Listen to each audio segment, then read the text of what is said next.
Ouh là là, nous avons un départ de jingle qui a pas fonctionné jusqu'au bout. Ah oui. C'est le confinement, mais on a été confiné une semaine,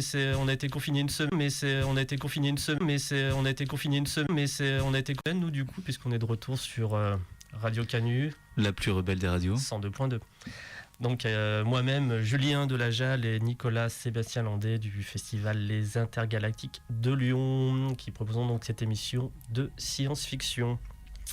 Et aujourd'hui, donc on n'a pas d'invité, forcément. Oui. C'est plus compliqué. On a pu venir dans les locaux de Radio Canu, mais on n'a pas pu prendre quelqu'un. Il faut vraiment qu'on le trouve proche de la radio, et c'est pas forcément évident. Puis l'actualité culturelle en ce moment, elle est un peu décédée. Ah bon? Non, Netflix, ça va très bien. Il y avait un événement à l'Aquarium qu'on faisait ensemble, je crois, jeudi. Ouais. C'était super. C'était super bien, ça s'est bien passé et c'était rempli à fond. Ah ouais, de ouf. Et puis là, on avait des sections court-métrage, qu'on avait 13 et 14 aussi, de compétition court-métrage internationale. Oui. Et voilà, ça va être super. Donc, on se les imaginera dans notre tête. Et puis non, mais on va bien réussir à les montrer parce que quand même, il a fallu les sous-titrer, les traduire, bref. Ça ferait mal. Oui, c'est vrai qu'on a 3 beaux programmes de court-métrage de science-fiction internationale, notamment très concoctés par Nicolas, qu'on serait très heureux de pouvoir montrer un jour, mais voilà, qui passe à travers les confinements actuellement. Ouais. C'est triste. Ouais, on a mis une musique triste du coup. On a coupé le jingle. Le jingle qui foutait la pêche pour ça. Sinon, on crée une plateforme à la Netflix. Hein. Oui, c'est vrai, ça regardait des courts-métrages cool, quoi. Voilà, en tout cas, donc faute d'invités, faute d'actualité culturelle, faute de tout ceci, on a décidé de prendre des risques, d'être deux pour parler de quoi, Nico? D'un nanar. Ok, et pas n'importe quel nanar. Alors ça s'appelle Robot Vampire. Robot Vampire. Et qu'est-ce qu'il raconte de beau ce nanar? Enfin, on va déjà le contextualiser un petit peu. Donc c'est un film de 1988 sorti à Hong Kong et puis dans toutes les bonnes personnes qui avaient des magnétoscopes à l'époque, puisque c'était voué à être à l'international, c'était ces films. Du coup, attends, c'est hongkongais pour le coup. Ouais, c'est vrai, Thomas Tanguy. Ouais, c'est pour parler un peu d'ailleurs de ce qui est assez intéressant, c'est que ça fait partie des films que nous, avec l'asso qui faisons aux Intergalactiques, on a diffusé déjà. Ce sont des films 2 en 1 en fait, c'est-à-dire que le producteur de l'époque et les réalisateurs prenaient un film hongkongais de cinéma polar généralement, truc comme ça. À côté de ça, ils prenaient des acteurs qui tout simplement jouaient des ninjas. Généralement, c'était des histoires de ninjas, c'est pour ça d'ailleurs que les extraits qui vont être diffusés seront ninjas aujourd'hui. Et il combinait tout ça, il faisait tourner, etc. Puis au bout d'un coup de fil, il essayait de lier les intrigues. Donc ça devenait des ninja warriors, des ninja exterminators, des ninja black ninja, des change ninja, des flico ninja, enfin tout ce qui pouvait être avec le ninja, quoi. Alors je vais dire un truc positif envers le film. On dirait, faussement, on dirait pas que ça a été tourné séparément, si. Dans l'histoire, mais je veux dire physiquement, vu que tout est uniformément mauvais. J'ai le titre original, j'ai trouvé le titre original. Donc ils ont repris un film thaïlandais de 1984 qui s'appelait, super prononciation, pas Logan. Ah d'accord. Voilà. C'est pas Logan. Pas Logan, donc c'est toute la partie gang et agent secret en fait. D'accord. C'est la partie gang et agent secret, au trafic de drogue, tout ça. Oui, on est vraiment on va revenir donc sur ce film petit à petit et puis reprendre simplement sa narration pour vous parler de Robot Vampire tout simplement. Bah ouais. Est-ce que tu l'avais vu toi déjà ou pas? Non, je croyais, mais non, je l'avais pas vu. Non, ça a été une séance très particulière, on en ressort un peu abasourdi en fait, ça dure 1h30, mais en tout cas j'ai trouvé très généreux comme film. Oui, c'est extrêmement généreux. Mais c'est vrai, mais c'est le cas souvent dans les nanars, ils sont très très généreux, ils veulent beaucoup donner. Oui, en fait t'en as pour ton, même si c'est mal fait, même si c'est mal tout, t'en as complètement pour ton argent, quoi. Oui, c'est sûr. Tu veux voir des robots, tu veux voir des vampires, tu veux voir des gangs, tu veux voir des gens qui se mettent sur le nez pendant 1h30, et t'en as pour ton pognon. C'est vrai. Et ce qui est marrant, c'est que tu disais c'est hongkongais, mais moi pendant tout le film, je me demandais, entre autres questions, parce qu'on se pose beaucoup de questions sur un nanar, je me demandais où est-ce que ça se passe, parce qu'on n'en a aucune idée en fait. Et du coup, d'accord, ce serait plutôt Hong Kong, Thaïlande. Ouais, on voit bien que c'est en Asie. Mais oui. C'est vraiment tout, quoi. Ben oui, je sais pas, enfin c'est assez intemporel à sa manière aussi. En gros, je pense qu'on est moins sur une question de nationalité que sur une question de lieu. On est plus sur, ça se passe dans un port, ça se passe dans des cimetières, enfin ou dans tout ce qu'on veut. Je crois pas qu'il y ait de cimetière en fait. Ouais, je suis pas sûr. Il y a un peu de Ah tout. si, d'ailleurs le film commence là-dessus. On est dans un. C'est parti. Le film commence sur des thanatopracteurs, Ouais, praticiens, ouais, qui, notamment très goofy. J'ai trouvé d'ailleurs l'humour au départ très slapstick. ouais. C'est genre C'est vrai. il va dans tous les sens, il parle, il est tout fou, et puis d'un coup il commence à se battre contre les Maccabées qui sont des vampires du coup. Et chose intéressante par rapport à la figure du vampire du coup, c'est qu'en effet dans la culture asiatique, les vampires comme les zombies en fait ont pas du tout la même représentation. En fait, ils ont les bras qui vont tout droit comme ça, ils sont habillés de manière très traditionnelle et sautent en fait pour Attends, s'approcher. c'est normal ça? C'est normal. D'accord, Ouais, non, ouais. d'accord. Bah, on y reviendra. Tu préfères les vampires de Robo Vampire ou de Twilight d'ailleurs? Ah là, non, c'est pas possible de répondre à cette question. Je vois pas comment on pourrait faire. Vas-y. Trop. Assume. Bon, bah, je m'en verrai une bière. Est-ce qu'on peut justement parler un peu de nanar, notamment? Oui. Moi, je suis curieux de savoir, ce serait quoi ton nanar de chevet personnellement? Eh ben, vu que j'ai fait la sélection des extraits qui vont être diffusés pendant cette émission, j'aime beaucoup. J'ai revu la fin de Flic ou Ninja, qui un des premiers nanars qui était diffusé par l'association notamment, avec qui j'ai beaucoup d'amour parce que justement on va passer cet extrait de fin où en fait ils essaient donc ces deux films, même trois quasiment dans ce film-là qu'ils avaient collé ensemble, et à la fin le méchant il explique l'intrigue. Et pour ceux qui connaissent pas la fin de Flic ou Ninja, je pense que vous allez avoir un choc culturel assez intéressant. Ah, culturel, d'accord. Mais je l'ai pas vu moi, donc tu me donnes envie de le voir. Ah, ça c'est cool. Mais Flic ou Ninja, ouais, je l'aime beaucoup. Ouais. Il y a vraiment tout ce qu'il faut dedans. Le rythme est plutôt cool. Le problème des nanars, généralement, c'est que parfois, c'est des films, ils ont des ventres mous. T'as des moments où tu te marres vraiment et tout ça, c'est un peu noyé sous des intrigues. Tu t'en fous un peu. T'attends que ça passe. Revoir une scène un peu rigolote, quoi. Ouais, c'est vrai. Moi, je dirais que c'est le Colosse de Hong Kong. Je sais pas si tu l'as vu, Ouais, toi. si, je crois, mais j'en ai vu. Il J'ai pas tous en mémoire non plus. Je crois que oui, mais. Je l'ai vu en séance présentée par John Landis à Nantes. Et du coup, ça, c'était plutôt cool. Ok. Et c'était très drôle. Les nanars en séance de ciné, tu sais, pour en avoir organisé, Ah ouais, avec l'assaut, c'est joyeux. depuis 2007, on n'avait jamais arrêté pendant une époque. Et d'ailleurs, j'ai fait découvrir l'extrait à un ami tout à l'heure avec qui j'étais en réunion en disant tiens, je vais faire cette émission, regarde ça, c'est rigolo. Donc il s'est bien marré, enfin vraiment, il s'est bien fendu la poire. Et il me disait ah, c'est marrant, et lui il découvrait ça en fait. Et moi, ça fait 13-15 ans que j'en bouffe du nanar, donc c'est vrai que j'ai moins. Ça me paraît moins magique maintenant, forcément. Enfin, on a fait des montages dessus, on a fait 1000 soirées, on en a vraiment beaucoup, beaucoup diffusé. Et moi, j'ai plus par rapport au genre, je trouve ça encore marrant. Enfin, Robo Vampire m'a quand même bien fait plaisir. Enfin, ça faisait longtemps que je l'avais pas vu, du coup, j'ai vraiment mis une claque. Je pensais, en plus, ça me semblait être un classique du genre. Ouais. Et j'ai maté un autre film dernièrement aussi en disant, mais c'est quoi ce... Ah oui, c'était pour notre émission sur Frankenstein, enfin, Les Savants Fous. I Frankenstein, Ouais, que j'ai pas vu. 2015. Que j'ai pas voulu m'infliger, plus que toi, j'ai eu le choix. En VF, j'ai dit tiens, je vais mater ce truc-là et je me suis pété de rire de temps en temps. Ça fait longtemps que j'ai pas vu un nanar, donc je m'attendais pas que ce soit un nanar. Et on peut discuter d'ailleurs de la figure du nanar en C'est ce que j'allais elle-même. dire, ouais. Et déjà, est-ce qu'on peut le définir pour les spectateurs qui connaîtraient pas du tout? Et Enfin, les auditeurs, pardon. un nanar, c'est un film qui est si mauvais qu'il en devient drôle. C'est Nanarland, c'est limite ces gens qui ont écrit ça dans le marbre en fait. Ouais, mais c'est vrai. Et qui est très différent d'un navet. Parce que parfois les gens voient un navet, c'est un film où ils se sont chiés devant, enfin ils se sont pas fait plaisir, ils ont trouvé ça mauvais, tu vois, mais ils se sont pas marrés en fait. Donc c'est différent d'un navet où c'est juste un mauvais film.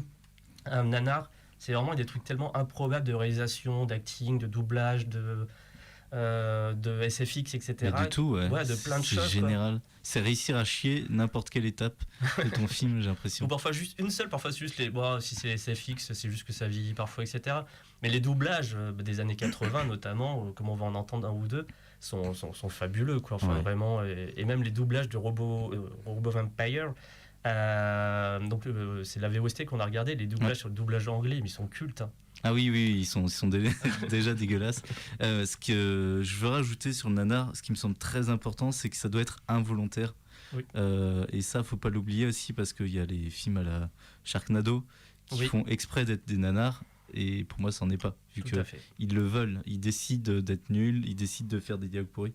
Donc, il y a une recherche du nanar. Mais un vrai nanar, c'est pas volontaire.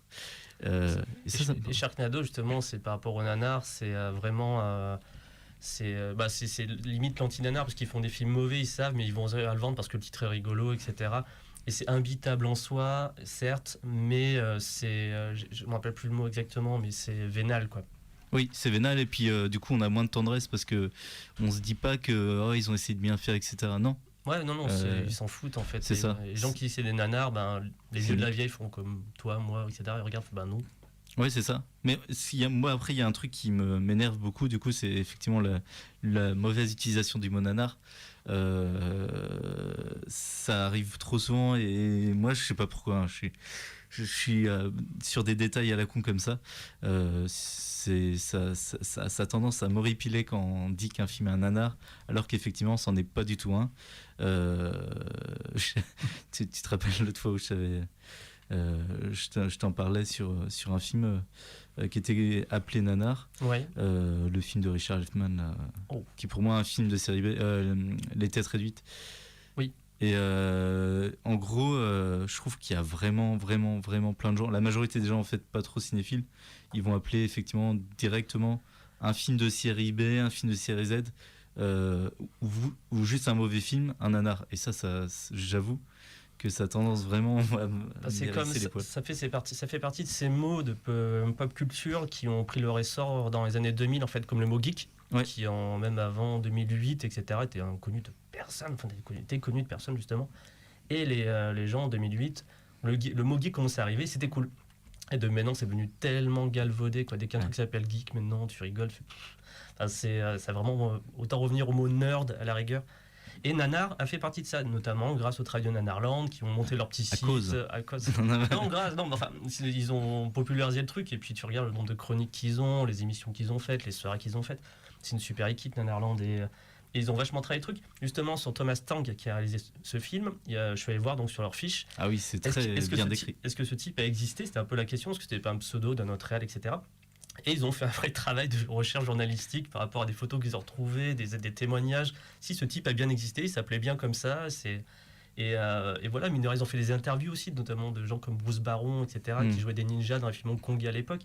Mais c'est comme toi, tu fais avec les putains de carrières. Avec ton émission sur Twitch, tu retrouves des gens qui personne, tout le monde a oublié à part que regarde ces films-là. Et ils vont donner quelques témoignages, ouais, ça se passait comme ça, etc. Donc ils n'ont pas juste fait des chroniques, ils sont morts autour des films, ils ont quand même offert beaucoup plus de choses que ça. Alors, en fait, déjà, ils font un vrai travail journalistique, comme tu dis, ils font des enquêtes. Je veux dire, si nous, en tant que spectateurs, on se demande, tiens, qui c'est le réalisateur, qui s'y a fait d'autres, etc., c'est quasiment impossible de retrouver des informations dessus, sauf maintenant grâce à Nanarland. Enfin, vraiment, avant, c'était quasi impossible de trouver des informations. Dans les années 90, c'était mort. Hein, bah voilà, c'est juste, on savait que ce mec existait, et puis point. Mais du coup, ça, c'est très cool. Et en fait, c'est malgré eux, moi, je trouve que du coup, effectivement, ça c'est arrivé. Ce côté où les gens vont appeler un nanar, c'est vraiment malgré eux, parce que du coup, ils l'ont popularisé le mot, le genre plutôt, parce que toi et moi, peut-être qu'on connaissait ça avant parce qu'on était cinéphiles, etc., qu'on aime bien le cinéma bis et tout. Mais au niveau du grand public, ça s'est vraiment popularisé grâce à ce site. Ça, c'est cool. Mais du coup, le revers, c'est juste qu'effectivement, maintenant, il est un peu utilisé vraiment très, très, très, très vite. Et vraiment trop vite. Genre, dès qu'un film est un peu cinéma bis, certains gens, en tout cas, vont vous dire... tiens, c'est un nanar. Mais non, c'est même des fois, c'est des bons films. J'ai un super exemple par rapport à ça, d'une expérience qui date d'il y a 10 ans, pas jour pour jour, mais presque. On faisait les Incomptables vendredis avec l'Institut Lumière tous les 4 séances par mois. Et donc, on était partenaires de ces séances. Et on avait fait la nuit massacre à la tronçonneuse. Et à l'époque, rien n'était encore tout à fait numérisé, c'était un peu le bordel. Donc, c'était la copie 35 mm VF qui avait été retrouvée par l'Institut Lumière. C'est trop cool, ça. C'est la soirée qui a le plus cartonné de l'histoire, quoi. Et donc, trop bien, c'est blindé de cinéphiles comme toi, moi, des petits jeunes, des plus vieux, etc. Et il y a des gens qui ont fait juste vu, tu vois, qui disent tiens, sur la massacre à tronçonneuse, allons voir ça, etc. C'est quand même super connu. Et si bien qu'il y a des gens qui se marient pendant le film. En mode, là, je suis en train de mater un nanar. C'est de la VF, et c'est la VF, quoi. Et c'est un peu vieilli, puis plein de trucs, etc. Enfin, ils sont pas rentrés dans le film. Et donc, il y a eu une espèce pas des espèces, c'est pas du tout le mot que je vais utiliser. Aussi une espèce de guerre en fait avec des gens pour eux ils étaient en train de voir un chef-d'œuvre, c'était presque religieux, de voir en grand écran, en qualité 35 mm, mais une copie de à Institut Lumière de Massacre à la tronçonneuse, le premier, mais trop bien quoi, tout le monde était refait. Face à ça, il y a plein de gens qui étaient venus pour un Massacre à la tronçonneuse, film qu'ils ont entendu parler et qui sont marrés devant, enfin naturellement sans aucune méchanceté, etc. Juste ils rigolaient quoi. Et ça gueulait. Ah ouais. Ah, ça devait être un peu malaisant. Les cinéphiles gueulaient en mode non, mais ils comprennent rien et tout. Et donc, je sais pas trop dans quel camp me mettre, tu vois. Enfin, je me suis mis aucun camp pour changer d'ailleurs. Je me suis dit, ouais, d'un autre côté, je comprends Jean-Louis qui vient mater ça et qui se marre parce qu'il le fait naturellement en disant, je suis en train de voir un truc un peu suranné dans lequel j'ai un peu plus de mal à rentrer. Et de côté, t'as le cinéphile en mode, c'est une pierre sacrée du cinéma, de genre et compagnie. Donc pas touche quoi, et il y avait c'est pas battu ni rien, loin de là, mais juste ça gueulait un peu, oui voilà, les gens, il y en a, ils se sont dit on a regardé un nanar et puis voilà, c'est ça. Et donc là c'était cette limite aussi donc entre cinéma bis et nanar qui était intéressante à voir. Et oui, parfois les films vieillissent, et parfois oui tu regardes en VF, et oui parfois t'as pas les outils ni la connaissance cinéphilique pour savoir l'apprécier ou le replacer dans son contexte. C'est pour ça que maintenant les films sont beaucoup plus accompagnés, c'est très bien. Je pense que par rapport à l'époque, oui, je pense que maintenant, surtout que maintenant, il y a plein de trucs dans les vieux films des années 70, 80, 90, complètement sexistes, enfin des trucs complètement gênants. Tu regardes des comportements, tu fais waouh, non, aujourd'hui, donc ça s'accompagne, mais ouais, tu replaces à l'époque, oui, c'était pas mieux, enfin, c'était même pas bien du tout, mais oui, ça a été filmé comme ça parce qu'il n'y avait pas la même. Effectivement. Conscience politique par rapport à tout ça quoi. Ouais, quand on parlait de Soleil Vert, effectivement Soleil Vert c'est sexiste à plusieurs égards et effectivement, mais c'est contextualisé dans son époque. Ce que je voulais rajouter, c'est que pour les gens qui se demandent alors du coup comment on sait quand on regarde un nanar ou pas, vous le saurez. Vraiment. Déjà, si vous en avez jamais vu, c'est possible que vous vous demandiez est-ce que c'est un nanar ou pas. C'est un peu mal fait, tout ça vieillit. Les dialogues sont pas au top niveau. Ça peut être un film de cinéma bis. Mm-hmm. Mais si c'est un nanar, vous le saurez. Vraiment, ça vous saute à la gorge. Vraiment. Normalement, ça vous saute à la gorge. C'est flagrant de toute façon quand tu mets un nanar. C'est vraiment le genre de film où on se demande mais est-ce qu'ils ont fait exprès que tout soit si mauvais, comment c'est possible? Voilà. On peut parler un peu du film. Je propose un petit extrait. Ah grave. Histoire de... alors, je vais mettre quoi? On a donc un extrait de Clash of the Ninja, on a Diamond Ninja Force aussi, on a le trailer. Donc je vais le garder pour un peu plus tard l'extrait. Non, on va mettre l'extrait de Flic ou Ninja maintenant. C'est en VF?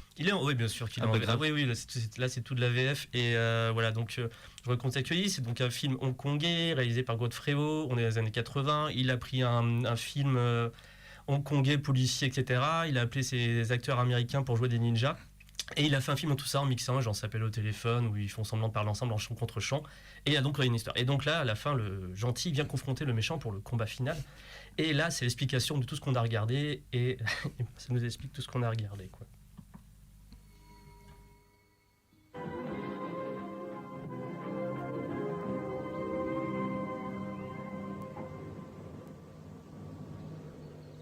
Pourquoi est-ce que tu essaies de me tuer? Pourquoi est-ce que tes hommes me suivent tout le temps? Ça va faire des années que je suis hors du coup. Tout ce que je te demande, c'est de me laisser vivre en paix. Arrête de me jouer du pipeau, t'as réintégré le milieu. Seulement cette fois, tu es resté derrière la scène pour tirer les ficelles. Quand t'as découvert que Robert devenait dangereux pour toi parce qu'il en voulait trop, tu as fait en sorte de l'éliminer, en essayant de mettre à sa place Larry. Ah, tu es bien renseigné. Et qu'est-ce que tu as trouvé par ailleurs, dis donc? Il te fallait trouver une bonne raison pour évincer Robert, sinon les autres n'auraient plus eu confiance en toi. C'est alors que tu as fait recruter 3 gars par Larry pour qu'ils achètent les diams de Robert. Ainsi, tu pouvais l'éliminer pour trahison. Et ensuite? Manque de chance, il y a une chose que tu n'avais pas prévue, et c'est la soudaine apparition de Rose. Elle a déjoué tous tes plans. Ah, tu n'es pas aussi futé que je le croyais. Rose n'a pas du tout démoli mes plans, elle les a favorisés. Et si j'en crois certains faits, tes agents aussi les ont aidés. Non, je vais t'expliquer l'ingéniosité de ce plan. En premier lieu, je voulais que Larry remplace Robert. Mais cet imbécile ne pensait qu'à sa cote de fille. C'est pourquoi je lui ai proposé d'envoyer ses hommes pour violer Rose, dans l'espoir que George, un de tes agents d'Interpol, se déciderait à épouser Jenny. Elle pouvait ainsi espionner pour moi et me tenir informé de tous les agissements d'Interpol. Mais ensuite, Rose est réapparue pour se venger. Et c'est alors que s'est présenté un plan encore plus astucieux. C'est donc toi le grand responsable de tout ça. Garde ton calme, je n'ai pas tout à fait fini. À ce moment-là, Rose a commencé sa tuerie. Et c'est alors que j'ai pensé... Pourquoi ne pas tout cumuler? Je me débarrassais ainsi de tout le gang en même temps. Et je recommençais une nouvelle vie. Ce fut un succès. Rose et Georges m'ont débarrassé de Larry et de Robert. Pendant que toi, sans attendre, tu as fait disparaître mes 3 gros lards.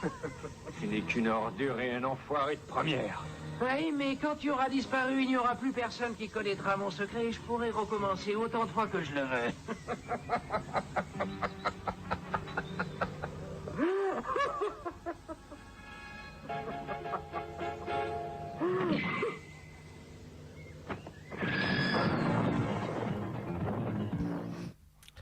Et après, ça se bat. Donc, vous êtes toujours sur les congrès de futurologie sur Radio Canu, La plus rebelle des radios. 102.2.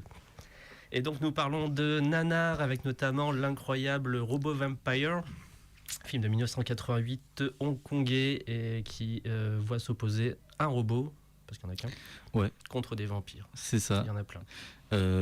Écoute, on peut faire le petit déroulé du film. Oui, qu'est-ce qui se passe dans ce film? Ça commence de manière très confuse. Déjà, on voit des types dans un lieu désaffecté qui se ramènent. Et alors, je vais te lire ce que j'ai écrit parce que je le voyais comme ça, moi. On est frappé par tout dès le début. En 1 minute 15 secondes chrono, on sait qu'on est face à un nanar de grande envergure. Vraiment, en 1 minute 15, là, j'ai mis pause, j'ai fait... Ah ouais, ok. Vraiment à ce point, d'accord. J'avais oublié à quel point les nanars, c'était frappant à ce point. Et on voit un mandarin zombie, c'est comme ça que je l'ai vu moi au début, sort d'une tombe en se déplaçant par des petits sauts, les bras figés. Je crois que ça décrit un peu... C'est la figure du vampire ou du zombie, mais je crois surtout du vampire dans la culture chinoise. Ouais. C'est comme ça que moi je le voyais au début. Je voyais un espèce de zombie qui sautille avec une tenue de mandarin. Alors en fait, on apprend que ce sont des vampires taoïstes, parce que c'est comme ça qu'ils disent. Oui, c'est les vampires chinois, faut pas se mentir, c'est ça. D'accord. Alors là, il y a le titre qui s'affiche, Robo Vampire. Oui. Et après, donc, on est dans des situations confuses. Il y a une espèce de narration, de réalisation un peu confuse. Donc vraiment, tout le long, on ne sait pas trop ce qui se passe. Donc ça, c'est un peu la scène au début. On voit un méchant qui engage des vampires taoïstes pour se protéger. Et ça paraît normal à tout le monde, d'ailleurs. Hein. Ouais. J'ai des vampires qui me protègent. Ok. Et on voit une scène de poulets qui s'envolent et d'attaque de vampires taoïstes. Et en fait, voilà, c'est là à ce moment-là où je comprends que c'est des mandarins zombies. C'est en fait des vampires taoïstes.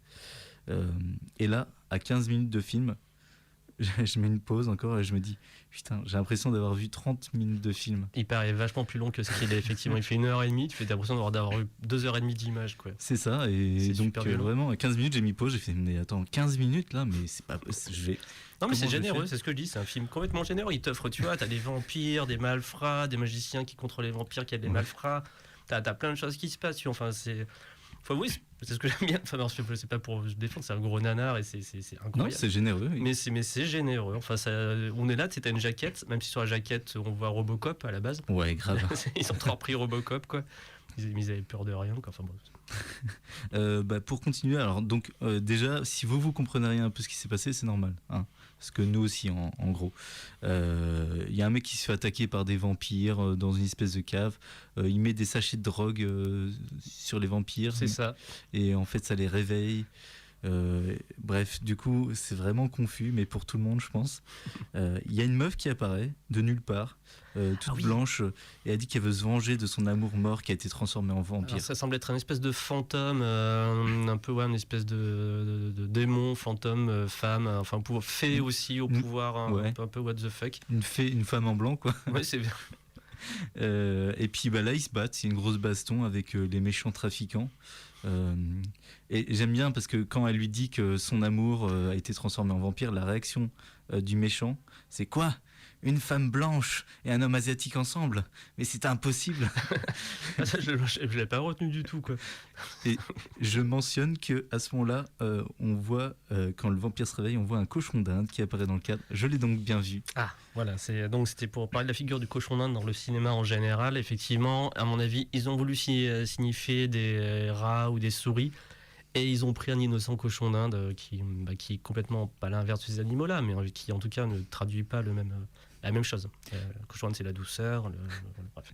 Est-ce que tu dirais que tu es contre cette utilisation en mauvais escient des Je cochons trouve très mauvais pour l'image du cochon d'Inde dans le cinéma en général d'utiliser ainsi un tel animal avec une telle noblesse pour en plus le jeter au milieu de cadavres et de mauvais maquillage. C'est pas très sain. Non. Si vous regardez cette émission sur YouTube, mettez hashtag Save Cochon d'Inde.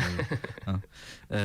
Alors, il y a une bagarre donc, entre la femme et le méchant, alors, qui est une espèce de sorcier trafiquant de drogue. Oui, c'est ça. Enfin, c'est le trafiquant de drogue qui embauche le magicien sorcier pour avoir ses vampires, pour passer ses cargaisons de drogue et les protéger. Oui, c'est ça. C'est une idée. Oui, oui. De côté, on peut pas l'empêcher non plus d'être entreprenant, tu vois, de dire tiens, de regarder ailleurs, de sortir des schémas préconçus du banditisme pour chercher d'autres choses. Moi, j'admire. Oui, non, mais c'est sûr que c'est original, c'est une façon originale de se faire de l'argent. Du coup, ce sorcier, il appelle à lui le vampire qui est donc le défunt mari de la femme. Le vampire la reconnaît parce qu'il voit son tatouage. Hein. Son visage, ça, il la reconnaît pas, mais son tatouage, il la reconnaît. Et les méchants veulent la transformer en vampire pour qu'ils soient à nouveau réunis. En fait, c'est ce que je comprends, mais en fait, non, ils veulent juste les réunir. Donc, en fait, ils font une espèce de pacte. On comprend que la femme est un fantôme. Franchement, j'avais pas compris. Ouais. Je suis peut-être bête, hein, mais et ils vont marier la fantôme et le vampire. Et en échange, ils acceptent leur obéissance aux méchants. Voilà. Oui, c'est ça, je crois, mais je l'ai vu il y a 4 jours, mais ça me dit plus grand chose, c'est ouf. Ouais, t'as vu, hein. Non, mais déjà, rien que ça, Je pense que la fin est tellement bourrine, etc. Genre, je dois plus me souvenir, etc. Toutes les premières parties, j'étais en mode oui, bon, d'accord. Oui, la fantôme veut se marier avec son mari mort en vampire, bon. Soit. Oui, pourquoi pas. Et puis, ils font alliance avec le méchant au final. Bon, ok. Donc là, on se dit que ça va être des méchants importants, ces personnages. Oui. En fait, pas trop. Alors, on voit des gens, alors on comprend que c'est des flics. Ce qu'il faut savoir, c'est qu'on ne sait jamais qui est quoi, franchement. Je suis désolé. C'est des gens, on voit des gens et on ne sait pas toujours qui est quoi. Oui, et il faut un peu se concentrer quoi, pour se dire, attends, c'est qui ? C'est un méchant, un gentil, lui ? Je sais pas. En tout cas, c'est toujours ce côté 2 en 1, etc. de films qui n'ont rien à voir et qui essayent de faire passer une intrigue. Et effectivement, les gens peuvent disparaître aussi pendant 30 minutes et revenir. On ne sait jamais trop, quoi. Oui, et puis, non, mais c'est même niveau distinction visuelle. C'est des mecs. Et en fait, faut vraiment suivre pour tout comprendre dans ce truc.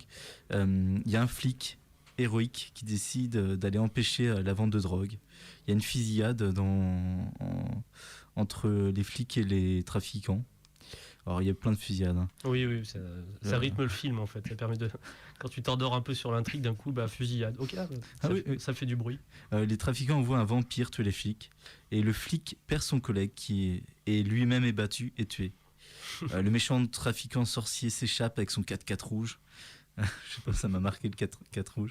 Et des collègues à lui le récupèrent, un des 2 flics morts, le dernier qui a été tué, et ils en font un robot dans une belle scène de transformation très, tout à fait, très crédible. C'est là que le robot de Robo Vampire apparaît. Oui. Et il est magnifique. Ouais, on dirait une espèce de samouraï robot fait maison. Oui. Fait dans une casse. Ils lui ont mis un casque sur la tête, puis il est argenté en fait. Chose intéressante d'ailleurs sur la figure du robot, d'ailleurs qui peut même se rapporter sur la figure femelle du robot, c'est que c'est marrant quand tu construis un robot, même comme Robocop, hein, du coup on parle pas que de Robo Vampire. J'ai quand même scotché sur le fait qu'on fait des pectoraux Et tu sais, des muscles dorsaux, enfin, on reconstitue ça. Enfin, on n'imagine pas que le robot ne puisse être ni musclé, ni genré, etc. Et là, il l'est complètement, quoi.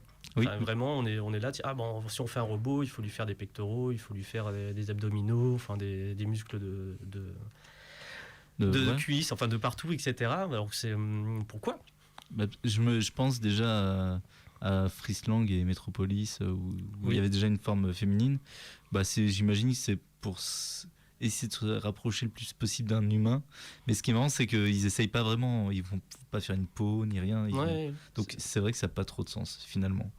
Mais ouais, effectivement. Alors du coup, ils le reconstruisent en robot sur une musique vraiment typiquement années 80. Oui. Tout ce qui... Et donc ouais, j'ai mis ils en font un Robocop façon samouraï. C'est un peu clairement le délire. Alors franchement, faire un robot, c'est facile dans ce film. Hein. Vraiment, on fout un truc. Oui, et parfois il suffit de genre la jambe est faite et puis on la glisse et puis genre il y a un clic et puis c'est bon, ton robot, c'est le robot emporté, quoi. Ouais, c'est ça. Moi j'aime bien ça, ça fait rêver. Alors, il y a des méchants qui se doutent qu'il y a une taupe chez eux. Du coup, le méchant veut tuer tous les flics des Stups. Il dit. Ah oui, ils rentrent dans une église, ils disent « Mon père, où est la drogue ?» J'aime bien les phrases. Donc ils se pointent, les trafiquants, chez le curé pour trouver la drogue. Ils tabassent ce curé. Ils trouvent de la drogue dans une croix. Donc en fait, on comprend, mais... Enfin bref, c'est confus, mais on comprend après que en fait, ce curé était un flic. Oui. Voilà. Et il y avait une femme avec lui qui est elle-même une flic. Donc ils emmènent la flic avec eux. Une femme, j'ai marqué, une femme vient sauver le prêtre. Elle tue certains mecs et le chef de la bande la capture. Elle est agent des Stups. Il veut la violer. La femme se défend, mais sans succès. Oui. Et C'est un bien cringe du coup. oui, c'est vraiment bien cringe. Ouais. Ouais, et puis gratuite, ça c'est vraiment le film où voilà, on veut montrer des boobs, on veut montrer du sexe, donc on va foutre une scène de viol. Ça va bien exciter, j'imagine, certains mecs. Je trouve qu'il y a un délire un peu comme ça. Alors, les flics, ses collègues, l'apprennent et j'aime bien le dialogue qui dit « Mauvaise nouvelle, Brown est mort et Sophie a été capturée. » Du non-jeu total, genre, ils s'en foutent. Il donne l'information, quoi. C'est ça. Donc j'ai mis, notons le non-jeu sur cette phrase de dialogue. Ils envoient Ray, un de ces hommes, la sauver. Et alors c'est un peu bizarre, c'est le mec où ils disent et qu'est-ce que j'ai en échange? Oui. 1 million, je sais plus. Non. J'ai vu il y a 4 jours, je l'ai à moitié oublié, ce film, c'est ouf. Tu auras 20 000. Il lui fait non, je veux 30 000. Oui. Ok, alors attends, c'est pas un flic du coup, c'est un mercenaire. Ok, On sait pas trop, Ray. c'est ça. J'essaye de croiser l'info un peu, tu vois, en même temps qu'on parle. Ah oui, tu regardes sur le résumé Ouais, Nanarland. complètement. En tout cas, il se fait payer 30 000 pour sauver la meuf. Alors, je croyais que c'est seul, mais en fait, il va ramener des flics avec lui. Donc, bon. C'est vraiment, les logiques là-dedans sont très drôles. Retour chez le méchant. Alors là, t'as le robot flic qui débarque. Oui, et qui fait bien son travail. Et qui arrête des hommes de main. Et en parallèle, le sorcier trafiquant va vers une usine avec 3 hommes à ses côtés. Et ils ont des espèces de pochons, enfin des trucs sur eux. Ils portent des trucs. Et là, il y a des militaires qui interpellent et ils leur demandent leur papier d'identité. Et pendant qu'ils regardent leur papier d'identité, le méchant sorcier trafiquant invoque un vampire qui tue tous les militaires. Et à ce moment-là, qu'est-ce qui arrive ? Robot tout court, parce que c'est pas robot vampire, c'est pas robot vampire, c'est le robot flic. Ouais. Robocop. Il y a le robot flic qui arrive, il détruit le vampire en lui tirant dessus. Parce qu'apparemment, ça n'a pas l'air si dur de tuer des vampires dans ce film. Oui, c'est un peu variable en fait comme possibilité. En fait, si c'est des humains qui tirent sur le vampire, enfin je sais pas, ils y arrivent pas, mais si c'est le robot flic, là ça marche. Ah, peut-être qu'on tient un truc. En fait, il faut être un robot pour tuer un vampire. Alors des flics sont fusillés par des trafiquants. Roboflic et son boss se remènent pendant que le reste des trafiquants partent en bateau. Et le bateau est explosé par Roboflic. Oui. En fait, c'est là, à ce moment-là où je marque, on ne sait jamais qui est un trafiquant ou un flic, parce que vraiment, leur tenue... Enfin, on voit des mecs popper dans l'image, et on sait... Alors, attends, ils sont avec qui ? C'est l'action pour l'action, de toute façon, à ce moment-là. Hein. C'est pareil, toujours c'est un film de Michael Bay, quoi. Oui, c'est ça, c'est genre... on est à Paris, babababam, quoi. La femme policière est... Ah oui, on retrouve la femme policière attachée et qui se débat en gémissant. Et ils disent alors c'est elle, jolie, ou plutôt... Ah oui, et on voit la femme, je reprends, on voit la femme attachée, la femme flic, et il montre une photo d'elle à ses collègues, donc Ray, l'homme qui doit la retrouver. Pour 30 Et 000. un de ses collègues lui dit pour 30 000. Pour 30 000 $. Et il dit, un de ses collègues, il dit alors c'est elle, jolie, ou plutôt elle l'était. Et l'autre lui dit oui, je suppose qu'elle sera en sale état quand on la retrouvera. Et là tu te dis mais vraiment c'est quoi ces dialogues, ok. Enfin, Ok. ouais. Vraiment, mais ouais, comme tu dis aussi, il y a le fait que regrouper deux films, ça fait que tu as vraiment des dialogues Ah oui, incohérents. et à partir de ce moment-là, en fait, le film est plus tourné vers les extraits, enfin vers les bouts de films hongkongais que vers les films de robots qui apparaissent de temps en temps pour tirer dans le tas concrètement. C'est ça. En fait, on a donc cette espèce de milice de police de mission de sauvetage qui essaie d'arriver chez les trafiquants. Et d'un autre côté, tu as un en roue libre, mais genre avec eux, mais pas avec eux. On ne sait pas trop s'il est loin, proche ou ça. Il y a le robot flic qui attaque de son côté les trafiquants. Et voilà, donc ça c'est un peu, on est un peu à ce moment-là. Ray le flic envoyé pour la sauver s'allie avec un mec, ennemi de longue date avec Young, le méchant. Young, c'est le méchant trafiquant de drogue qui chapeaute tout ça. Je crois pas qu'on le voit d'ailleurs, un seul instant. Des mecs font un bras de fer dans un village. Je sais pas si tu te souviens de ça. Et le héros reconnaît l'homme au tatouage que l'on voit sur la photo de la femme flic kidnappée. Il y a une bagarre au milieu du villageois, il y a une fusillade, des méchants se cassent et l'homme au tatouage est appréhendé. Donc il interroge devant une cascade et en 10 secondes le flic parle. À ce moment-là, le flic le frappe parce que le mec dit qu'il ne le croit pas. Et à ce moment-là, le mec se met à parler. En fait, je parle de cette scène d'entretien parce que d'interrogatoire du méchant, qui est faite sur une cascade et enfin bref, qui est un peu surréaliste. Mais en fait, je dirais que le film est égal dans sa nullité. C'est pas, je sais pas s'il a un ventre mou, je suis pas sûr, parce qu'il est un peu drôle tout le temps. Non, mais pour 1h30, ça passe vite, de façon de base. Oui. Ce n'est qu'une 1h30, enfin, même si c'est vécu différemment intérieurement, enfin, d'un point de vue subjectivité, on va dire. Ouais. Il y a une femme qui débarque à ce moment-là et qui dit qu'elle est la sœur de Andy. Pour tout avouer, je sais plus qui est Andy, j'ai pas trop calculé à ce moment-là. Je sais juste c'est la sœur de Andy, quoi. Ouais, c'est la sœur de Andy. Il y a un autre mec qui débarque juste après et qui va l'interroger. Là, à ce moment-là, on est à la moitié du film, on est à 45 minutes. Et je fais une pause pour aller dormir. Enfin, même pas pour aller dormir, mais je fais une pause. Je veux plus voir ce film ce jour-là. Voilà. Ok. Donc j'ai décidé de le finir ce matin. Tu l'as regardé en 2 fois, du coup. Ouais. Ah, ok. Non, mais j'ai essayé. Mais j'avais pas... Enfin, c'était trop dur pour moi de voir tout ça. Ah, j'étais plutôt bien posé. Moi, j'étais en soirée, j'ai dit ok, c'est le film que je vais me mater, quoi. Puis, avec des potes, à la rigueur. Ouais. Avec des potes, ça peut être cool. Ouais, parce qu'effectivement, là, seul comme ça, j'avais envie de voir un bon truc. Je regardais Robo Vampire, bon, j'étais... C'est toi qui l'as choisi, hein. Oui, c'est ta oui, faute. non, mais c'est ma faute. On est là à cause de toi. Et ben pour finir, je vais pas faire le déroulé jusqu'au bout non plus, mais disons que la suite n'est qu'une espèce de grosse bagarre qui dure entre cette mission de sauvetage et d'infiltration dans le repère des méchants trafiquants et le repère et les gentils qui vont les sauver. Je note qu'il y a une scène d'idylle très drôle entre le fantôme et son vampire qui commence à se bécoter. Et à ce moment-là, il y a le robot flic. Alors, au moment où ils vont ken, il y a le robot flic qui se ramène et la femme fantôme dit « Vous pouvez nous tuer, mais attendez d'abord que notre amour soit consommé. » Cette magnifique phrase. Et cette phrase nous ramène dans un flashback du passé de l'humain, du robot flic. Un moment très romantique d'une dispute avec sa copine. Et sur une musique de film érotique. Le RoboFlick m'a rappelé dans la série Community, ils ont Kick Puncher. Et c'est un film dans la série, donc c'est un métafilm. Et c'est juste quand ils font une soirée nanar et ensuite il revient de temps en temps et c'est juste pareil, c'est un robot flic. Et il me rappelle vraiment dans le côté complètement nanar, forcément il n'y a pas d'autre mot. Du truc, ouais, ça m'a vraiment rappelé. À un moment, c'est comme il allait dire oui, j'ai des sentiments, etc. Tu vois, c'est mon nom et truc.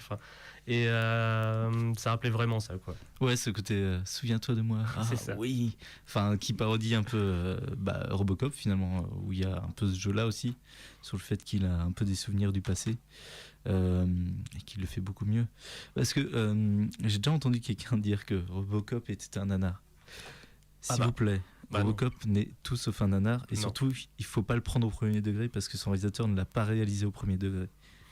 Donc Robocop est loin de là. Ça se trouve il y a des gens qui pensent que Starship Trooper aussi est un nanar. Mais non, mais en vrai il y en a. Hein. En fait si on le prend si on le prend au premier degré en mode c'est un film américain bourrin super sérieux, bah ouais.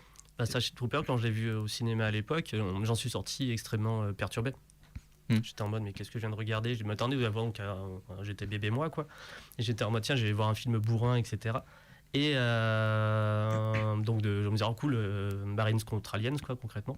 Et je suis sorti, j'étais sous le choc, mais qu'est-ce que j'étais en mode mais c'est quoi cette merde et compagnie.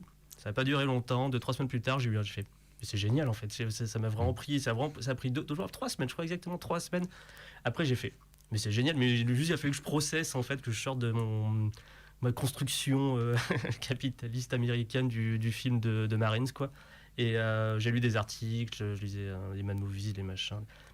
C'était pas trop internet encore à l'époque. Mais à un moment j'ai fait mais non, mais c'est mon film préféré bien entendu quoi. Et c'est plus marrant quand t'es vraiment du côté des insectes dans ce film quoi. Ouais bah grave. En vrai moi je suis et puis du coup c'est pour contextualiser, c'est un film qui est profondément anti un peu guerre en Irak, enfin anti c'est quoi, guerre du Golfe plutôt, c'était pas guerre du Golfe, qui était anti comportement impérialiste américain et qui critique ça tout le long du film, qui va même jusqu'à reprendre des plans ou quasiment le découpage de certains films de Leni Riefenstahl, la réalisatrice des films de nazis, officielle des films de nazis, qui est morte très vieille à 100 ans. J'ai jamais eu trop de problèmes. Non, jamais. Ouais, du coup, c'était très bien joué. Enfin bref, c'est un réalisateur qui fait souvent des films mal compris, Verhoeven, dans le sens où, voilà, comme Robocop, si on le prend au premier degré, ça paraît con. Et en fait, ça l'est pas du tout parce que ça. Mais normalement, enfin, une personne normalement constituée qui réfléchit un peu en regardant le film doit voir que c'est. Enfin, toute la critique. Les critiques de l'époque, il y a la moitié qui avait compris. Il y a la moitié qui avait compris le délire, l'autre moitié qui avait absolument pas compris.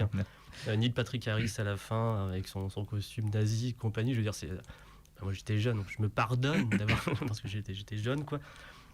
Puis j'ai compris. Mais ouais, enfin, quand les types qui avaient 30-40 balais à l'époque, ouais, enfin, je le verrais aujourd'hui à 9, je me marrais trop. Enfin, ce serait un film génial. Je propose de mettre un petit extrait. Ouais, grave. Et ben, on va mettre la bande-annonce de Challenge Ninja. Et ce qui est bien avec ces bandes-annonces, il n'y a pas besoin de visuel parce qu'ils expliquent à peu près tout. Après, il y a des gling-gling et on sent que des ninjas se battent, mais c'est assez fonctionnel en soi. C'est parfait.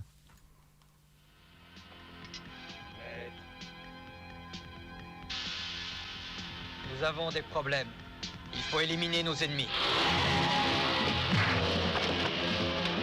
Des crimes affreux terrorisent la population tout entière.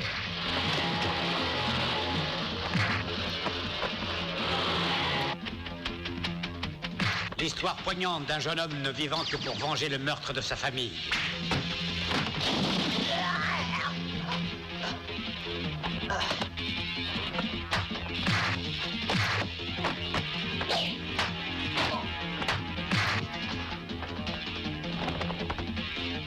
Je suis venu pour te tuer.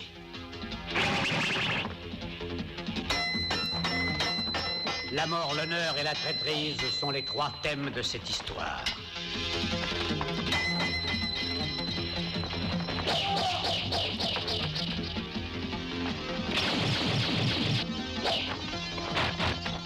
La vie d'une famille menacée par le gang d'un homme cruel et sans scrupules.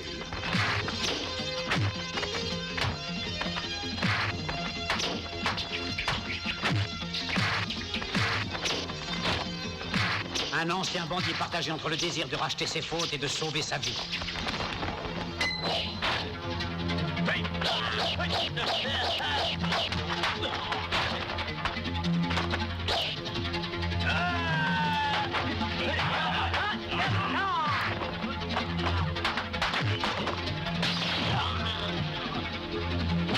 Je sais ce que tu vaux. Tu n'es qu'un meurtrier et un traître. Dans ce cas, qu'est-ce qu'on attend pour se combattre? La corruption dans les services de la police.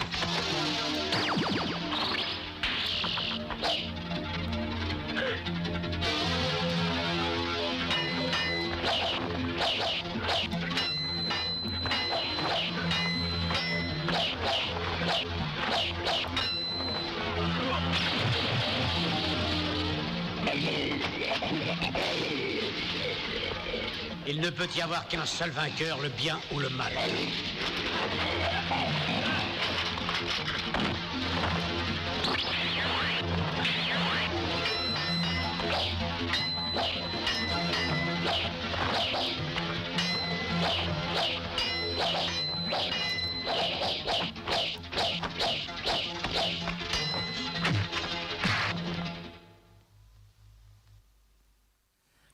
Vous les sentez les combats de ninja hongkongais des années 80?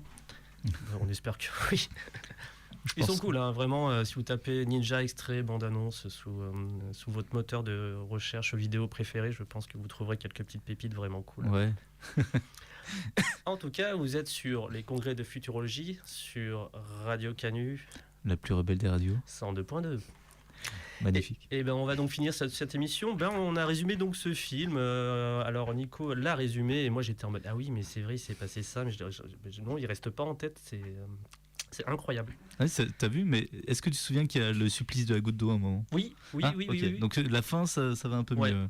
Et qu'il y a la meuf fantôme qui se fait mettre à poil. Enfin, oui, il y a le plan de nichon gratuit qui débarque à un moment ou à un autre. Quoi. Parce que son drap qu'elle avait sur elle, enfin le voile qu'elle avait sur elle ne cachait pas grand chose en général. Bah, elle l'enlève pour elle fait combattre plus à l'aise parce que quand t'es un fantôme apparemment t'es pas à l'aise dans tes vêtements. Et bon. Mais je fus en effet sous le choc sur l'amour donc vampire, gorille, alien avec elle c'était très très... Oui. Parce que le vampire a un masque de gorille, ça on n'a pas dit. En fait, son amant vampire mort a un masque de gorille et c'est un truc assez perturbant. Pour tous les gens qui regardent un nanar, je vais juste faire un rappel. Ça vaut le coup, en vrai. Je critiquais un peu, on est en train de dire que c'est nul, mais justement, c'est le but, c'est nul et c'est ça qui est drôle. Donc mais je recommande de regarder ça en collectif. Tout à fait. De toute façon, un nanar, enfin, je sais plus qui je me disputais là-dessus dernièrement, mais j'ai toujours dit un nanar, de toute façon, ça se savoure à plusieurs. Enfin, c'était là pour te marrer, avoir ta bière dans la main si t'as envie d'avoir une bière, et de profiter de ta soirée. Et c'est généralement celui qui va dire le plus de blagues qui gagnera la soirée. Ouais, disons que pour moi, un bon film, un grand film, ça peut aller vers une expérience de l'intime. Je suis en train de voir un truc qui se passe quelque chose en moi, et un gros nanar c'est un truc qu'on a envie de, c'est tellement nul qu'on veut le partager, le fait c'est un événement en soi de voir un truc aussi mauvais. Ça a toujours été un plaisir de les organiser, de voir les gens se marrer, revenir et profiter. C'est vraiment un côté sociabilisant de toute façon. Oui. Effectivement. Mais bon, là, c'était pas trop socialisant. D'où le fait de regarder en deux parties pour digérer un peu mieux. Mais sur la fin, ça s'accélère, mais c'est juste beaucoup de bagarres. Moi, quand il y a que de la bagarre et un peu rien d'autre, je citais les films de Michael Bay, je pense à Transformers 2 et 3, surtout le 2, jeu de mémoire, où je m'étais vraiment très très ennuyé sur la majorité du film. Parce qu'en fait, il y a juste de la bagarre, c'est tout, et sans rien en fait, et sans attachement émotionnel. Puis c'est un gloubi-gloubi de numérique et de tôle qui se froisse, etc. Enfin, c'est juste, c'est insupportable. Je me souviens que le premier Transformers, donc je l'avais maté pas au cinéma, mais chez moi, pressenti pareil en projection perso, quoi, avec des amis. Et j'étais complètement sous le choc de ce film en fait, parce que je me suis dit, pourtant j'étais encore jeune, tu vois, j'étais en mode mais ça y est, je suis trop vieux pour apprécier un film d'action de nos jours et compagnie. J'ai douté de ma capacité à me dire ah ça y est l'action. Mais non voilà, c'est le nouveau maître étalon de l'action du film. pas d'action, mais voilà, quand ça fait bim boum boum quoi. Et j'étais en mode, oh, mais je pannais rien ce qui se passait à l'écran et j'ai trouvé ça insupportable. Et il y a eu Mad Max Fury Road. Et il y a eu Mad Max Fury Road qui est arrivé derrière. Qui t'a rappelé que. Bon. D'ailleurs, je crois que c'est Lindsay Ellis qui a parlé notamment du cadrage. Ah oui, où c'est une nostalgie critique. Enfin, en gros, il a montré en gros les points de focus, de perspective, de caméra, etc. sur Transformers et sur Mad Max. Et Mad Max, c'est vraiment, enfin, tu vois que c'est vraiment cadré, etc. Que tu suis l'action, chaque mouvement est vachement même branlé. Et Transformers, c'est juste des traits qui partent dans tous les sens en mode, tu comprends rien ce qui se passe, puis d'un coup il y a un ralenti qui veut rien dire. Et c'est après j'étais content de me dire non, ça va, je sais encore apprécier de l'action en cinéma après Transformers. Il y a une autre série sur Netflix qui nous fait apprécier l'action aussi de nos jours. C'est Cobra Kai. C'était pour toujours y revenir. On n'a pas conseillé encore pour Cobra Kai aujourd'hui. Bonjour, vous êtes sur le congrès Futurologie, l'émission de science-fiction, et nous conseillons que la série de karaté Cobra Kai, la suite de Karate Kid. Voilà, on parlait de ninja, donc. Oui, mais Cobra Kai, point de vue scène d'action, c'est il bosse, oui, mais c'est pas ouf de ouf. C'est vrai, mais c'était pour le placer. C'est plus l'esprit qui retransmet derrière ses combats, etc. Mais ils y bossent. Alors, sur le sujet d'aujourd'hui, je voulais recommander du coup je regarde le timing, non, ça va, il reste 10 minutes. On peut totalement. Je voulais recommander la dernière vidéo du Fossoyeur de film, du coup, qui s'intitule Le Dernier Nanar, je crois, c'est quelque chose comme ça. Ouais, c'est sur. Et en fait, ça parle de Gods of Egypt. Ouais. Alors, ça prend comme point de départ Gods of Egypt, où il va se demander est-ce que ça, c'est un nanar, déjà est-ce que c'est le dernier des nanars, etc. Parce qu'il s'avère que c'est un très mauvais film, voire un film ridicule. Pour moi, c'en est pas un, mais par contre, c'est un film nul, et surtout, c'est un film assez chiant. Et voilà, je sais pas, tu l'as vu toi, God of Egypt? Ouais, je l'ai vu au cinéma. Ah, merde. Ouais, en VF, à l'UGC Pardieu. Et c'était bien. Je faisais vraiment chier ce soir-là, je pense. Et en fait, j'ai passé mon temps à vouloir défendre ce film. J'adore Alex Proyas, en fait, à la base. Oui, moi aussi. Enfin, la première partie d'Alex Proyas, on va dire. Dark City, oui, The Crow. The Crow, forcément. Et je dis tiens, il tente un truc, mais je regarde pareil, encore aucun souvenir quasiment. Après 2-3 micro-extraits. Il y a une bonne idée, c'est que les dieux sont des espèces d'humains en plus grands. Ouais. Et ça, c'était une bonne idée. T'as vu, Et ça me semblait pareil être encore. Mais peut-être que le nanar a par volonté d'être généreux, en fait, généralement. Et là aussi, je trouvais extrêmement généreux.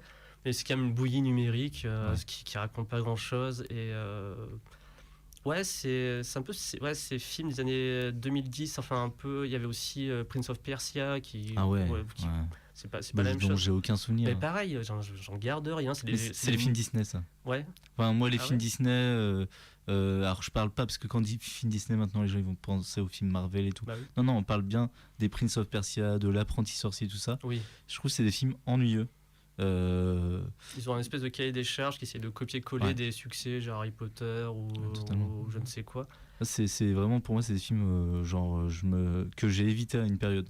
Alors, je sais que maintenant, des fois, ils peuvent être un peu surprenants. J'ai pas vu, et il paraît qu'il est bien, le film de SF de Disney qui est réalisé par Andrew Stanton, le réalisateur du Monde des Nemo. Est-ce que tu vois lequel dont je parle? John Carter. From Mars? Ouais. Qui est sorti il y a super longtemps. Ouais, qui a 10 ans peut-être maintenant. Ouais, mais ça. Ça a un peu d'intérêt, quoi. Ok. C'était en mode le mythe du héros. Alors on allait plus loin que Tolkien, on allait plus loin. Et on allait chercher un auteur du début du XXe siècle qui a écrit aussi sa saga. Et c'est comme qu'ils auraient cherché Narnia après Harry Potter. Ils ont fait qu'est-ce qui existe un peu dans le genre, on va tirer dessus, etc. Mais ça fonctionne pas pareil. Et là, c'est un film ultra lisse et qui a même pas trop de grands moments, quoi. C'est non, je trouve que sinon ça rend je regarde peut-être un ou plus de souvenirs que Prince of Persia, mais c'est extrêmement dispensable. En tout cas, le joueur du grenier. Le joueur du grenier, j'ai dit le joueur du grenier, qui vient de sortir une nouvelle vidéo, allez la regarder. Oui, le Fossoyeur de film, dans sa dernière vidéo, en fait une très belle, l'utilise de ce point de départ pour faire une très belle vidéo et très intéressante. Il s'appelle Le Dernier Vrai Nanar, du coup. Le Dernier Vrai Nanar. Je viens de vérifier, c'est bien ça le vrai titre. Alors c'est pas du coup pas tant le sujet, Non. au final, et tant mieux, enfin, parce que ça part plus loin. En tout cas, c'est une très bonne vidéo. Bah, il a fini par recommander un de mes films préférés que j'avais vu à l'époque. Enfin, c'était la bonne époque de 1999, La 2000. La momie, ouais. Ouais, Qui est un des films que j'adore. bah, ouais, pour notre génération, ou nos générations, en tout cas, c'est assez culte quand même. Bah, moi, j'ai vu ça au cinéma, j'étais en mode, mais c'est génial. Parce que c'était léger, bien branlé. C'est Il y ça. a même le Masque de Zorro, Ouais. qu'on a un peu oublié maintenant et qui peut Totalement rester oublié. dans l'histoire du cinéma, mais qui était un des divertissements, parce que ce sont des divertissements, puis presque point barre, parce que le Fossoyeur prouve un peu aussi le contraire par rapport à des trucs de réa. Mais après, j'ai été voir La Momie 2, et j'ai fait, ah putain, Ouais. ça partait en couille. T'as vu le 3 ? Non, même pas. Alors j'ai la flemme. Non, mais il est bien pire que Ah le ouais 2. Ouais. Ouais, j'imagine. Mais non, j'ai eu la flemme le 3. Et on parlait des films ennuyants, on se fait chier tout le long, bah voilà. Bah voilà, là, t'en as un. c'est des navets en fait. La Ouais, Momie c'est 2, ça. le 3. Et encore, le 2, il est un petit peu divertissant, mais il a rien à voir Ouais, avec mais d'un le coup, ils sont partis dans genre, on est en totale confiance. Autant dans le premier, tu C'est sentais ça. que le Réa, il voulait un peu pas bien faire. Non, d'ailleurs, c'est pas du tout ça, mais enfin, il veut toujours bien faire. Mais genre dans le 2, il dit, ah ben ça a bien marché ton truc, vas-y le chéquier. Ah, on va aller full numérique, c'est un peu comme un George Lucas post Star Wars. On dit, ah bah ça a bien fonctionné ton truc, bon, on donne ce que tu veux, on regarde pas. Fais De comme toute tu façon, on veux. va faire de l'argent. Ouais, c'est Et ça. c'est super triste. Non, le 2, ouais, c'était horrible. Mais après, il y a eu Le Roi Scorpion notamment, etc. Tous ces films-là. Mais qui sont des films juste pas intéressants, quoi. Et c'est même pas des nanars, parce que même aujourd'hui, tu regardes ça, mais c'est une bouillie numérique. Ça n'a aucun intérêt, quoi. Je suis d'accord. Et du coup, La Momie 3, évitez-le au possible. Ouais. Par contre, se revoir La Momie, effectivement, c'est toujours cool. Ouais, je me rappelle que Première, à l'époque, avait... Ouais, c'est Première qui avait tapé dessus, mais j'ai revu ultra violent. Cinélife, je crois que ça allait. Mais... Ouais, non, le reste des critiques étaient en mode, ah, c'est cool, un choix de divertissement. Mais le premier, à l'époque, disait sous Indiana Jones, qui sert à rien et compagnie. Je disais, bah non, c'est un bon petit film. Et le 13e guerrier aussi, à la même époque. Le 13e guerrier qui a C'était au cinéma, ça. des défauts, plus de défauts même, je dirais, mais qui est très. Bah, qui est généreux pour le coup, mais pas dans un mauvais sens du terme, qui est pas ennuyeux et tout. Non, c'est de mes films Qui a eu des préférés, défauts à de la base. production, Ah c'est bah, un peu, ça se c'était la ressent, guerre. quoi. Ça se ressent dans le film. Est-ce que je fais ma pub pour Eh ben, mon écoute, truc écoute, t'as 3 minutes. Ah bah c'est largement Prends-en suffisant. 2. Ah bah pour ceux qui écouteraient ça, on sait jamais. Hein. Je fais des petites émissions du coup Twitch tous les jeudis en général. Et la prochaine émission, c'est avec 5 réalisateurs de films d'animation. Donc parmi eux, il y a Jérémy Perrin, c'est le créateur de Last Man, la série d'animation qu'on trouve sur Netflix. Il y a Jérémy Clapin, le réalisateur de J'ai perdu mon corps, qu'on trouve aussi sur Netflix, qui est un très très beau film d'animation. Il y a Chris Delaporte qui a réalisé le premier film d'animation numérique français qui s'appelle Kaena. Est-ce que tu as vu ? Non. T'as pas vu Kaena ? Non, mais je connais de nom. Qui a, Ça me qui dit a un été truc. un peu coécrit par Pierre Bordage et un peu Oui. par Jodorowsky aussi. Et on a, alors, zut, c'est la seule dont je ne connaissais pas à la base, on a la co-réalisatrice des Hirondelles de Kaboul, qui s'appelle Eléa, et qui, voilà, Les Hirondelles de Kaboul, qui est un film tout récent d'animation. Et j'oublie quelqu'un, bah oui, on a Louis Clichy qui a co-réalisé les 2 Astérix avec Astier, qui a co-réalisé avec Alexandre Astier, donc Le Domaine des Dieux et le Secret tout de la dernier. Potion. Ouais, c'est ça. Le Secret de la Très Potion bon magique. petit film d'ailleurs. Qui sont très cool. Ouais. Et donc Moi, lui, j'ai c'est un aimé. ancien de chez Pixar, qui était animateur chez Pixar, sur des films comme Là-haut. Voilà, donc ça devrait être, j'espère, intéressant. En tout cas, on va essayer de réfléchir ensemble à ce que c'est le cinéma d'animation en France, quelle place il a, pourquoi il marche pas tant près du public français, voilà, ce genre de questions. Donc c'est jeudi. C'est jeudi à 17h sur Twitch, sur la chaîne s'appelle Topor Pas Mort, T-O-P-O-R-P-A-S-M-O-R-T, Topor Pas Mort. Eh bien, on quitte cette émission improvisée cool. On a parlé Cinoche et Nanar, surtout des congrès de futurologie, une émission de science-fiction proposée par l'équipe de programmation des Intergalactiques, festival de science-fiction aussi. Et donc, nous quittons sur un petit extrait de Clash of the Ninja, qui est bien cool. Et ben, merci Nico. À la semaine prochaine sur Dieu sait ce qu'on va se dégoter. Ouais. Vu qu'on n'a pas d'invité, il va falloir qu'on parle beaucoup. On peut se débattre sur Star Wars, hein, si tu veux. Pourquoi pas. Est-ce que... Ah, je sais pas. On en discute. On discute. Bonne soirée à tous sur Radio Canu. La plus rebelle des radios. 102.2. doivent se foutre de moi. Ce n'est pas possible. Se prendre autant de balles et ne même pas être blessé. C'est une blague. Mais chef, c'est vrai, je l'ai vu de mes yeux. Tout le monde tirait, il a disparu, dans un nuage de fumée, il l'a vu aussi. Ouais, on a trouvé ça. Comment ça? Et pour la voiture, alors? Ben, chef, au service d'immatriculation, on n'a trouvé aucune trace. N'est-ce pas, Kat? Ben, c'est ridicule. Alors on a affaire à un vrai fantôme? Pas un fantôme. En fait, c'est un être humain. Un humain? C'est un ninja. Un ninja? Ah, bah, dis.